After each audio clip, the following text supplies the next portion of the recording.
I think one of the key things really in what I do is working with the nervous system and this idea of charge that builds up in our bodies and starts to cloud our perception.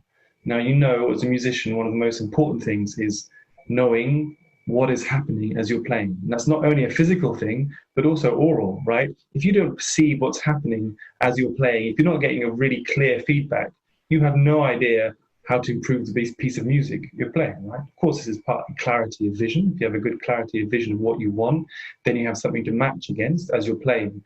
But if you're in what we call sympathetic arousal in the nervous system, you're not hearing what's going on because your body thinks it's in danger.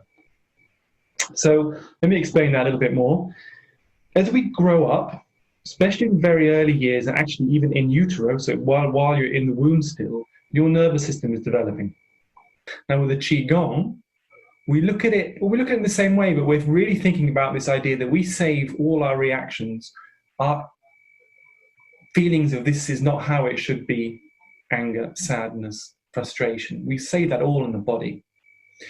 So when this comes up into our consciousness, if we get stressed in a performance, or we've had a potentially difficult relationship with our teacher over many years, and that's caused a trauma in our system, essentially.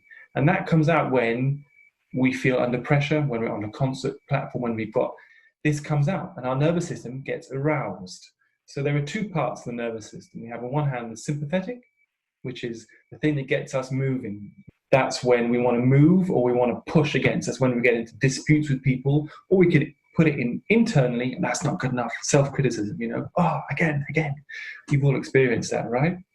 So the other side is the parasympathetic. This is the rest and digest. This is what helps us to digest our food. This is what helps us to sleep and relax. So the idea is when we start to relax, have a nice deep breath and let it go out. That's the parasympathetic, the letting it go out.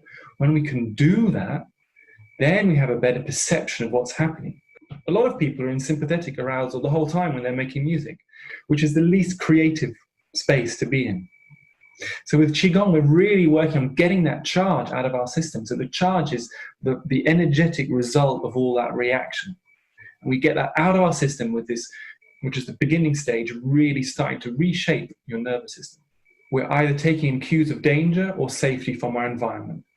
And doing this QiGong that I teach, we start to clear out the reactions that we've built up in our body, leaving us with more space. So come along to my class, dive in, and we will get there together. I'm looking forward to meeting you.